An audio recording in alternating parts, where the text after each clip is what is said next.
कहते हैं कि प्यार में इंसान किसी भी हद तक जाने के लिए तैयार हो जाता है। और हमारा आज का ये केस एक ऐसे ही प्यार की दास्तां है। तो चलिए शुरू से शुरू करते हैं।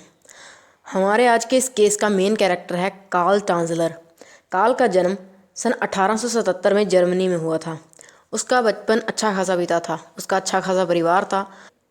परवरिश में भी कोई कमी नहीं रखी गई थी। वो एक अच्छे खासे स्कूल में पढ़ता था। सब कुछ ठीक चल, लेकिन एक दिन कुछ अजीब होता है। जब काल 12 साल का था तो एक रात उसे एक अजीब सा सपना आता है। उसके सपने में उसका कोई मरा हुआ पूर्वज आया था और वो पूर्वज उसे उसके सपने में उसकी होने वाली पत्नी का चेहरा दिखाता है और वो बताता है कि उसकी जो होने वाली जीवन साथी होगी वो कोई फॉरेनर लड़की होगी और उसके घने काले बाल होंगे और वही उसकी ज़िंदगी बदल के रख देगी। ये सपना देखने के बाद काल बहुत ज़्यादा खुश हो जाता है। लेकिन समस्या ये थी कि वो सोच रहा था कि आखिर वो उसे ढूंढे कहाँ, या फिर वो लड़की जो उसकी जीवन साथी बनेगी वो उसे मिलेगी कहाँ। लेकिन ये सोचते सोचते तकरीबन 40 साल गुजर जाते हैं और कार्ल को वो लड़की अभी तक नहीं मिली थी। लेकिन कार्ल ने अभी तक हिम्मत नहीं हारी थी। उसे पूरी उम्मीद थी कि वो लड़की उसकी ज़िंदगी में ज़रूर आएगी। लेकिन इसी दौरान इन 40 सालों में वो बड़ा हो चुका था। उसकी पढ़ाई भी पूरी हो चुकी थी। वो एक अच्छा खासा काम कर रहा था और अब तक उसकी शादी भी हो चुकी थी। हाँ, वो शादी नहीं करना चाहता था, लेकिन उसके घर वालों के दबाव की वजह से उसे वो शादी करनी पड़ी और इसके बाद उसके घर 2 बच्चे जन्म लेते हैं। अब कार्ल जर्मनी छोड़कर यूएसए आ जाता है, लेकिन कभी भी वो अपने उस सपने को भूला नहीं था। उसे पता था कि उसकी बीवी वो लड़की नहीं थी जिसके बारे में उसके पूर्वज ने सपने में उसे बताया था। इसीलिए उसे हमेशा से इंतज़ार रहा था उस लड़की का जो आएगी और इसकी ज़िंदगी बदल के रख देगी। खैर, सन 1929 में वो अपने पूरे परिवार के साथ यूएसए आ जाता है। लेकिन यहाँ आकर उसका व्यवहार और भी बदल जाता है। अब वो खुद को अपने परिवार से एकदम अकेला कर लेता है और धीरे धीरे उनको छोड़कर अलग रहने लग जाता है, क्योंकि वो अब अपनी ज़िंदगी और अपने परिवार से ऊब चुका था। वो अपनी ज़िंदगी की नए सिरे से शुरुआत करना चाहता था। इसीलिए वो अपने परिवार से अलग रहने लगा था। और इसी दौरान उसकी एक हॉस्पिटल में नौकरी लग जाती है और वो अपनी नौकरी करने लगता है। ज़िंदगी इसी तरह से बीतती रहती है और अब ये टाइम आ जाता है अप्रैल सन 1930 का। और इस दिन कुछ अजीब होता है। कार्ल रोज़ की तरह ही अस्पताल गया था, अपना काम कर रहा था। लेकिन होता ये है कि अचानक वहाँ पर एक लड़की आती है। ये लड़की एक फॉरेनर लड़की थी और इसके बाल काले घने थे। जैसे ही कार्ल उसकी तरफ देखता है, उसके अंदर से आवाज़ आती है कि यही है वो लड़की जो उसकी जीवन साथी बनेगी। यही है वो जिसके बारे में उसके पूर्वज ने उसे बताया था। यही है जिसे भगवान ने खुद उसके लिए बनाकर भेजा है। उसे लगा कि अब भगवान ने उसकी सुन ली है। ये जो लड़की अस्पताल में आई थी, इसका नाम था मारिया एलेना मिलेग्रो, जिसे कि हम यहाँ सिर्फ एलेना करके बुलाएंगे। तो एलेना की उम्र थी इस वक्त 21 साल और उसकी लेकिन उसके पति ने उसे किसी और औरत के लिए छोड़ दिया था। इसीलिए इस वक्त वो अकेली ही रह रही थी। लेकिन समस्या ये नहीं थी कि उसकी शादी टूट चुकी थी। समस्या ये थी कि वो कार्ल से बहुत ज़्यादा छोटी थी। तकरीबन 42 साल का एज गैप था उन दोनों में। लेकिन कार्ल को इन सब चीज़ों से कहाँ फ़र्क पड़ने वाला था।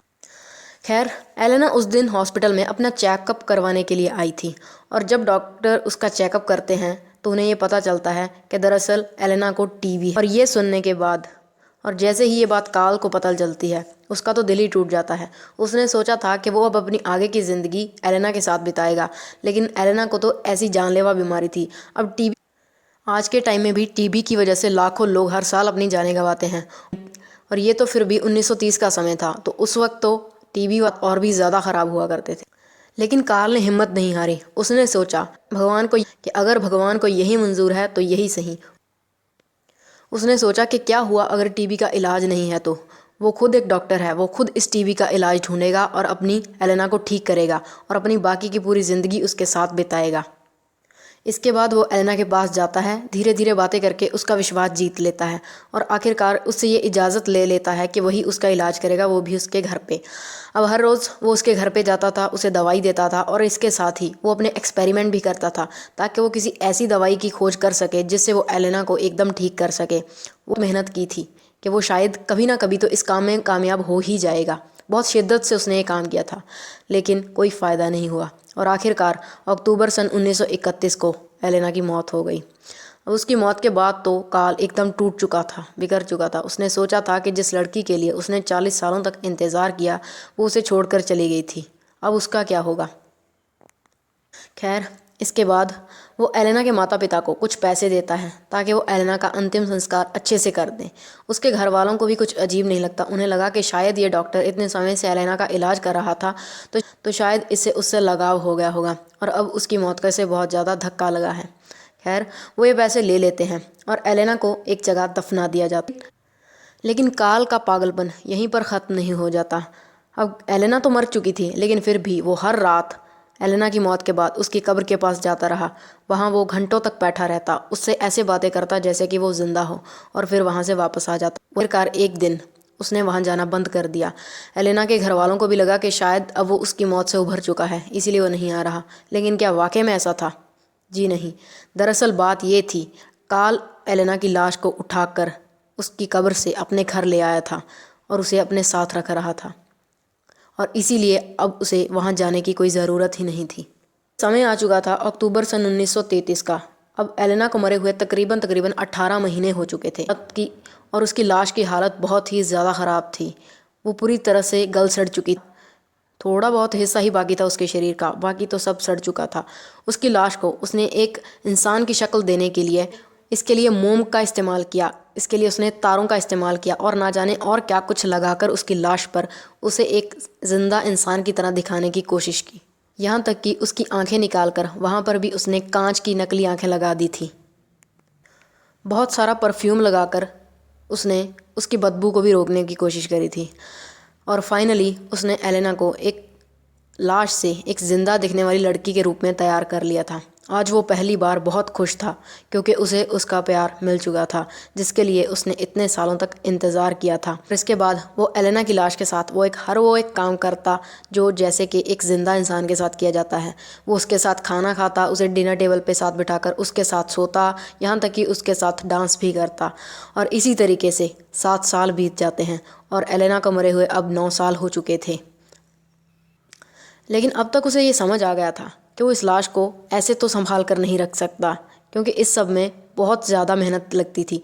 तो उसने सोचा कि क्यों ना मैं एलेना की लाश को रॉकेट पर बांधकर आसमान में भेज दूं, जहां पर आसमान में मौजूद रेडिएशन से वो दोबारा से ज़िंदा हो जाएगी और वो उसे उसका प्यार एक बार फिर से वापस हासिल हो जाएगा। लेकिन दरअसल उसे अपना ये प्लान एग्जीक्यूट करने का कभी कोई ज़रिया ही नहीं मिला कि वो ऐसा करे तो करे कैसे। खैर, अब इतने सालों में उसके बारे में बहुत सी अफवाहें उड़ रही थी जिस इलाके में वो रह रहा था। वहाँ पे रहने वाला हर एक इंसान ये बात जानता था कि वहाँ पर एक संकी सा डॉक्टर रहता है जो कभी भी अपने घर से बाहर नहीं निकलता, और जब भी कभी हफ्ते 10 दिनों बाद वो अपने घर से बाहर निकलता है तो सिर्फ़ और सिर्फ औरतों वाला सामान और बहुत सारा परफ्यूम लेकर घर जाता है। और ये बात सबको बहुत अजीब लग रही थी कि अगर वो अकेला रहता है तो इस सब सामान की उसे क्या ज़रूरत थी। लेकिन खैर, लोग भी उसकी ज़िंदगी में ज़्यादा इंटरफेयर करना ठीक नहीं समझ रहे थे, इसीलिए वो भी अपनी ज़िंदगी जीते रहे। और अब वक्त आ जाता है साल 1940 का, और अचानक एक दिन एलेना, जो लड़की मरी थी, उसकी बहन एक दिन इस डॉक्टर को विज़िट करने की सोचती है। इस बहन का नाम था फ्लोरिडा, और फ्लोरिडा जब उसके घर पर पहुंचती है तो वो दंग रह जाती है, क्योंकि उसकी आंखों के सामने उस डॉक्टर के घर में उसकी बहन, जो कि तकरीबन 9 साल पहले मर चुकी थी, उसकी लाश पड़ी थी। उसकी चीखें निकल जाती हैं। वो तुरंत पुलिस को फ़ोन करती है। पुलिस तुरंत मौके पर पहुंचती है और डॉक्टर को अरेस्ट कर लिया जाता है, और इसके बाद उस लाश को भी फॉरेंसिक्स के लिए भेज दिया जाता है। फॉरेंसिक्स वाले भी इस लाश को देखकर बेहद शौक रह जाते हैं कि एक इंसान इतना पागल कैसे हो सकता है कि वो इतने सालों तक एक लाश को अपने साथ रखे, और वो भी ऐसे। और इसके साथ ही जो सबसे हैरान करने वाली बात वो देखते हैं वो ये था कि उसने उसकी लाश में कुछ ऐसे बदलाव किए थे जिससे कि वो उस लाश के साथ पति पत्नी वाले सारे संबंध बना सके। खैर, इसके बाद काल की पूछताछ की जाती है, जिस पूछताछ में वो अपनी ये सारी कहानी रख देता है।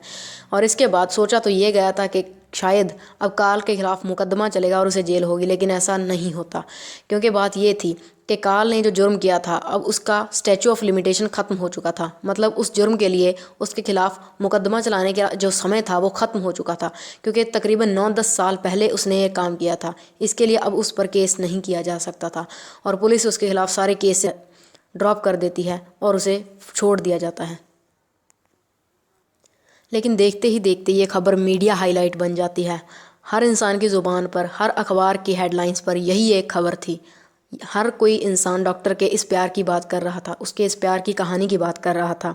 और इसके बाद एलेना की लाश को एक म्यूज़ियम में भी रखा जाता है, जहाँ पर लोग उसे देखने के लिए आते थे कि कैसे डॉक्टर ने अपनी उस लाश को संभाल कर रखा हुआ था। और एक दिन काल भी उस लाश को देखने के लिए उस म्यूज़ियम में आया था और उसने वहाँ की अथॉरिटी से ये भी पूछा था कि क्या अब वो इस लाश को लेके जा सकता है, लेकिन उसे मना कर दिया गया था। खैर, जैसे ये केस ठंडा पड़ता है तो एलेना की लाश को एक ऐसी जगह पर दफन कर दिया जाता है जहाँ से डॉक्टर उसे कभी भी निकाल ना पाए। और फिर आखिरकार सन 1952 में डॉक्टर कार्ल टांजलर की भी मौत हो जाती है।